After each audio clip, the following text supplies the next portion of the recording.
Mesdames, Messieurs, bienvenue. Un gros sujet pour cette émission du CDH, le temps des cadeaux qui est arrivé avec la Saint-Nicolas, Noël, le Nouvel An.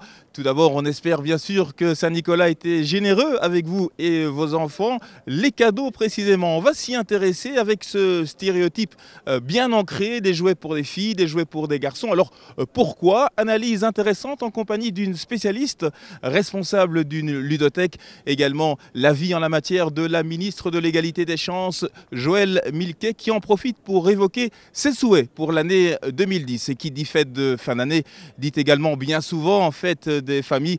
Quoi de plus logique dès lors de laisser la parole au secrétaire d'État chargé de la politique des familles, Melchior Wathelet. On vient de vivre la Saint-Nicolas, c'est bientôt Noël, le Nouvel An, toutes des fêtes qualifiées de familiales. Qu'est-ce que ça vous inspire comme secrétaire d'État à la famille? Ça m'inspire d'abord, je dirais, comme membre d'une famille, comme papa, comme époux. Et c'est vrai que ce sont des moments agréables où on passe du temps, on se repose un peu, on respire un petit peu, on a des bons moments en famille. Et c'est vrai que je crois qu'il est d'abord important d'en profiter, de se retrouver à ce moment-là et de passer, entre guillemets, un bon moment. Mais c'est vrai, comme secrétaire d'État à la politique des familles, ça me fait aussi penser à toutes ces personnes pour lesquelles ce n'est pas des moments agréables ou des moments où ça rappelle un certain nombre de mauvais souvenirs. Mais ça, je dirais que c'est plus une dimension humaine qu'une dimension en tant que telle politique. Et donc je pense qu'il est important d'avoir une pensée pour ce moment pour qui c'est un moment difficile et pour les autres également d'en profiter d'un point de vue familial. Mais toutes ces fêtes, c'est aussi le moment des cadeaux. Alors oui, c'est vrai qu'on est...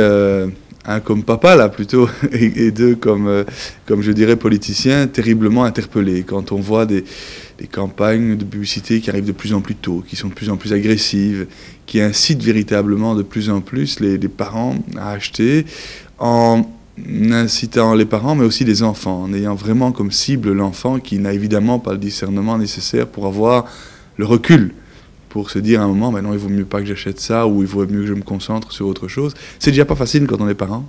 Alors pour les enfants, c'est extrêmement difficile. Puis alors un message vraiment que j'ai envie d'adresser aux parents. Je me suis rendu compte, comme secrétaire d'État à la politique des familles, à quel point les technologies nouvelles, c'était un outil magnifique, mais extrêmement dangereux.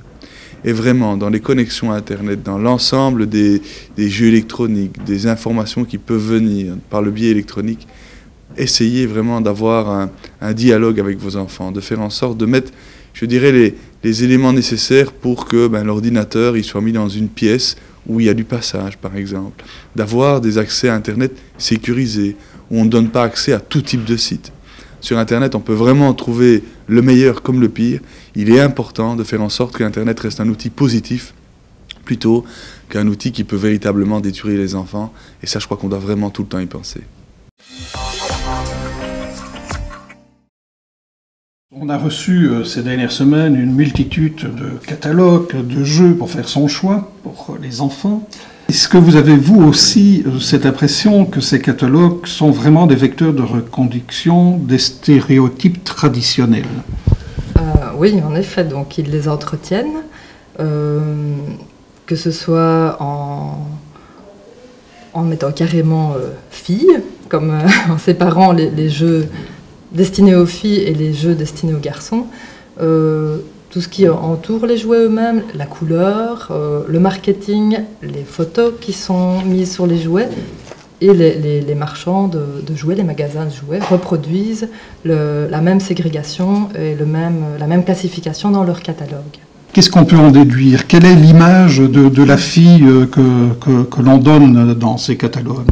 Voilà, reléguée aux tâches ménagères, à tout ce qui est aussi plus éducation des enfants, des choses plus domestiques ou alors plus douces, élever des enfants, pouponner, ou alors le côté séduction. C'est limitant, et pas seulement pour les filles, je pense que pour les garçons aussi, puisque tout ce qui est plus technique, tout ce qui est plus sportif, remuant, je vais dire, c'est leur attribut.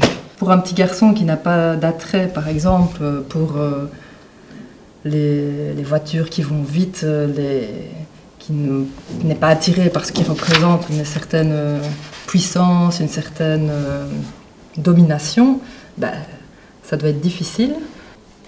Il doit se sentir un petit peu en dehors de ce qu'on attend de lui. Socialement, c'est admis, notamment dans le monde du travail, que les femmes puissent acquérir des caractéristiques masculines qui sont positives, qui peuvent être valorisées dans le milieu professionnel. Par contre, on entend rarement dire que c'est positif que les hommes puissent acquérir des caractéristiques féminines. Voilà. Un peu plus qu'avant, hein, mais c'est très très lent. Je pense que sans doute un des aspects les plus difficiles de la problématique de l'égalité homme-femme, de la fin des préjugés, du sexisme, de la manière dont on considère la jeune fille, la petite fille et puis après la femme, ça commence dès l'enfance, ça commence par l'éducation et ça commence par aussi la manière dont on cantonne les enfants à certains types de jeux.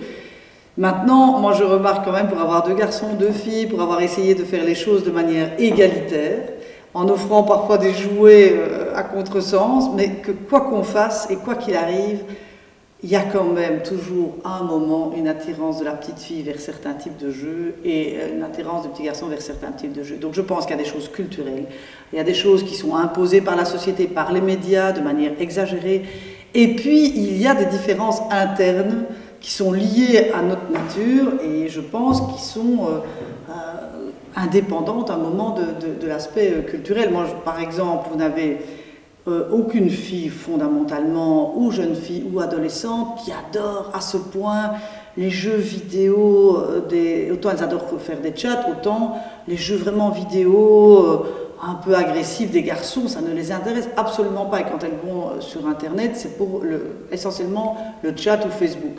Par contre, les garçons, c'est notamment les jeux vidéo, c'est des choses hyper rapides, et voilà. Et c'est une constante que l'on voit partout et dans tous les pays. Donc il y a quand même à la fois des différences aussi internes. Toutes les fêtes de cette fin d'année, ce sont des fêtes des familles, où les familles se retrouvent. Oui, mais le problème, c'est que c'est vrai que les familles se retrouvent, c'est des magnifiques moments pour ceux, 1, qui ont une famille, 2, pour ceux qui ont une maison, et 3, pour ceux qui ont parfois les moyens de faire des fêtes. Et je crois que les fêtes de fin d'année, c'est aussi toujours, hélas, et ça ne change pas au fur et à mesure des années, le moment où on se rend compte qu'il y a des gens seuls, qu'il y a des gens qui n'ont pas de toit et qu'il y a des gens qui n'ont pas les moyens de faire la fête. Et je crois que les fêtes de fin d'année, c'est essentiellement à eux, je crois qu'on doit penser, et c'est par rapport à cela qu'on doit réinvestir dans des politiques à la fois sociales et aussi associatives, pour éviter que des gens passent le réveillon tout seuls notamment. Quels sont vos souhaits pour 2010 ?